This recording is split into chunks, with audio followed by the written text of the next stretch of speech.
sodas, I got vitamin waters, I got anything you need. You got everything, huh? That's awesome. Well, here we are with Dick out here in California with his amazing 1933 Ford V8 sedan. It's pretty awesome. We just spent a bit of time photo shooting, so we're going to sit down with Dick, a bit of conversation and find out about hot rodding, because he's got a lot of stories to sell. So let's have a sit down.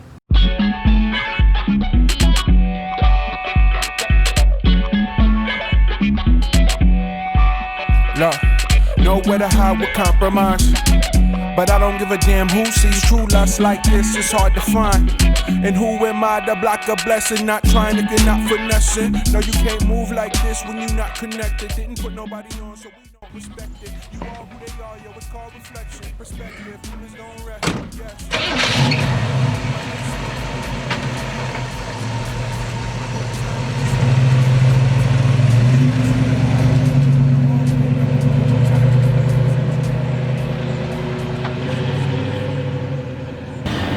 Hey, welcome guys, it's Tony here from Superfly Car Magazine, and we are here with a very special guest today. His name is Dick, and we're out here in California, and you can see behind me a beautiful Ford V8 1933. So we just thought we'd sit down, have a bit of a conversation and just find out a bit more about his history into hot rodding and when the passion for cars truly came about. So thank you, Dick, for joining us. And so tell us, when did the passion for cars came about? Obviously it's been before this. I've had it forever, ever since I was a small kid, and couldn't wait to get my driver's license and buy a car. But yeah, cars have always been a passion with me ever since I can remember. Yeah, love cars. So I think you remember you telling me earlier on that I think 15 years old you actually, was that your first car at 15 years old? That was the first one we bought. Me and a buddy of mine bought a 34 Ford two-door sedan like this one, but it was all original. It was all a beater. It was all just, it had been out in the field for years. Wow. But didn't run, and we bought it and paid $50 for it. 50 bucks. 50 bucks, $25 a piece. That's great. But we worked on it for a good year, and got it running.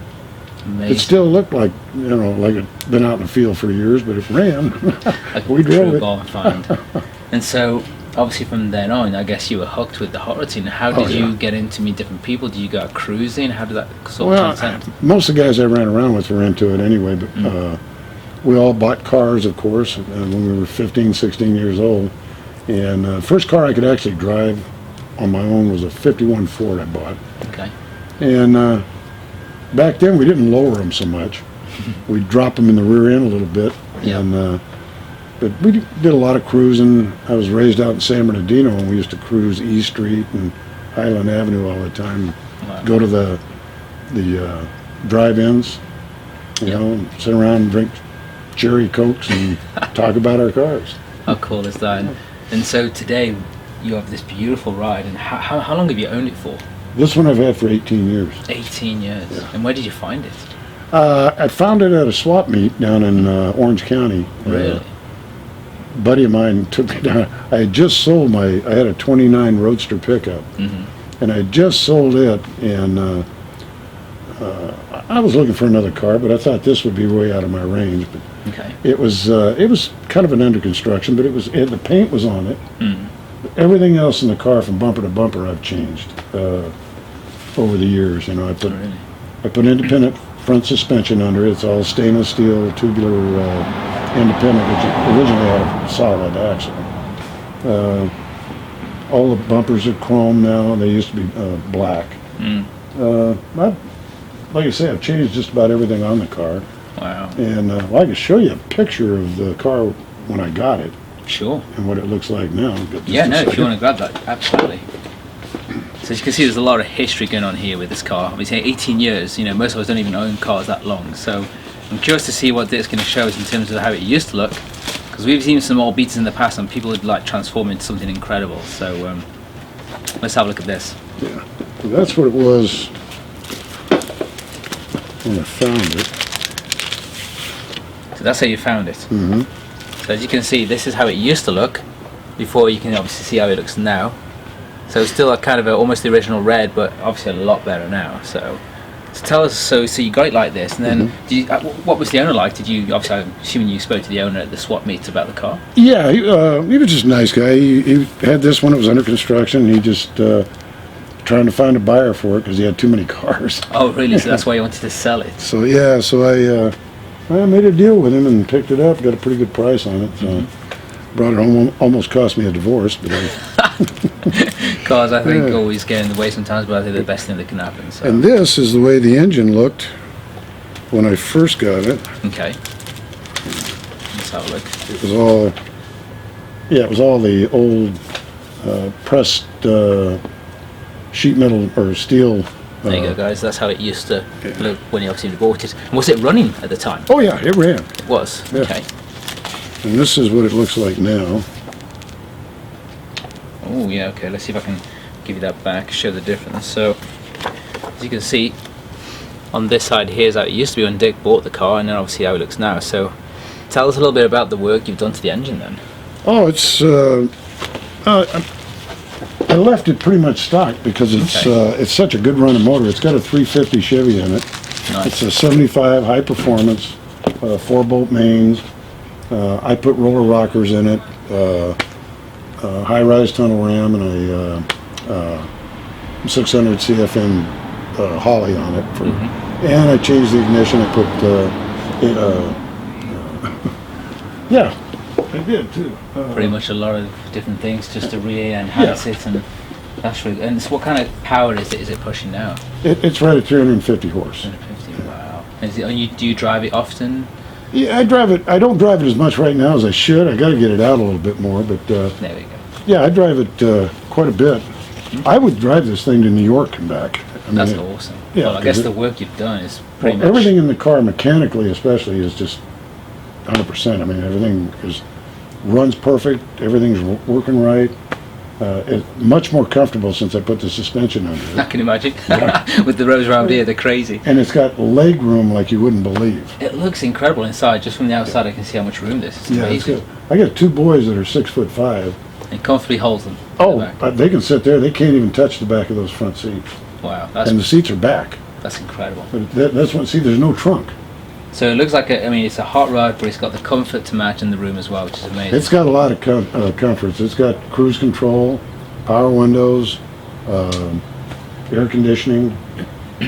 I've got power steering for it, but I never put it on because I just didn't want to put the extra drag on the engine. Fair enough. And I figured, I can still turn the wheel. So. Yeah, builds the muscles, I guess. I suppose you can tilt turn. But when it's running, it handles very good. But if you're at a dead stop, I could use the power steering. Well, yeah, I did notice actually when we were doing the pictures down the road, we were parked in the middle of the road, and I could see there was the turning circle's not so great. So I understand that. But yeah, it's still nice to feel it though. Sometimes the car, Right. I think. And the faster this thing goes out on the freeways, the better it handles. I don't know if it's the aerodynamics of the car or whatever, but when it gets up there, hey! Can I get your autograph? So we just got a few friends just saying hello to Dick right now. You ought to see his truck. Oh, well, I guess we'll be definitely seeing his truck now. You've just mentioned that. Absolutely. Have fun. Bring your truck by. Bring your truck by. I'm saying. I don't know if it make it this far. Oh, I think it will. All cars, I guess, sometimes if you don't fix them, yeah, they break down a lot. He But, lives right around the corner from where we take the shot oh, that's center. cool. And he's got a '69 Chevy S10 pickup. It's putting out 815 horses. Wow. Yeah, That's pretty impressive. I think it sounds pretty powerful, Yeah. actually. But it's a muscle car. It's not a cruiser. But yeah. So you have the best of everything, from cruising, the looks and everything. And do you still go to car shows? Do you still go to them? You do? Yeah, in fact, just got another one yesterday. We go to a lot of car shows, a lot of charity shows and stuff like that. There's a church up here that has a really great show every year. Okay. It's in February, I believe. And then we do Cruising for a Cure down in Costa Mesa. Oh yeah, we did that this year. Yeah, That's a great and place. there's a few that we make sure we always go to. And there's another one down here for it's put on by the Lions Club. It's for the Christmas for the kids. Okay. And the only entry fee is bring a gift. That's really cool. Yeah. And you do something good for the people too. Yeah. And obviously you've been in the scene for a very long time. I'm curious if you can describe how it must feel to you, the transition from when you were 15 years old, to now at your age, the difference in the car scene over the years. Do you feel there's a huge difference? Oh yeah, because back in the day, when we first started this stuff, You just bolted together whatever you could find, and 99% of your shopping for parts was in a junkyard. That's true, yeah. And nowadays, they got such great parts, beautiful stuff that's readily available anywhere. You know, you can buy them online, buy them. They got all kinds of hot rod stores. C.W. Moss down here in City of Orange. Have you been down there? Yes. Yeah, he's got parts for everything. So you can get a lot nicer parts than you used to. But this has got a Chevy in it. It's a Ford. I know. But the reason that the Fords all put Chevys in them, because obviously they were the best engine. But the big thing was, up until 20 years ago, you couldn't get hot rod parts for Ford engines. Hence why this. All the chrome and all the pretty stuff, because Chevy made a bunch of them. I mean, people made all kinds of them for small block Chevys. But so everybody would take a Ford and put a Chevy engine in it. Gotcha. I always like to say this is built Ford tough with Chevy stuff. Because it's got a Chevy trans and rear end in it. Sure. Engine and trans. Incredible. That makes sense. I can see now why that's the case, because I'm sure some people will be wondering, why is that? Why would you? I know there's a lot of people who do engine swaps annie Well, but like now I it said, makes sense. people kept up with with Chevy on building all this, nice trinkets and stuff for, valve covers, air cleaners, and all the racing parts and stuff like that, where Ford didn't do it for a lot of years. Gotcha. So, And that's why Chevy engine came in. yeah. Well, I'll be. But you see a lot more Ford engines in there now, because you can get almost anything you want for a Ford now. And Absolutely. so a lot of people kind of like to keep it together, Ford and a Ford. Sure. But, Wow. personally, I'm a Chevy guy, but Well, you like your Chevy, you got best of both worlds, I think, now. well, that's the way I like it. Amazing. Well, thank you ever so much, Dick, for spending a bit of time and sharing your story with your car. And great. Hope you guys enjoyed it. You'll see, obviously, in the magazine the actual full feature on Dick's ride. So cheers for tuning in, guys. Thanks. Play with time, care less what you know, you ain't apply. Why I feel so sanctified? Devil in the summer, couldn't send me from the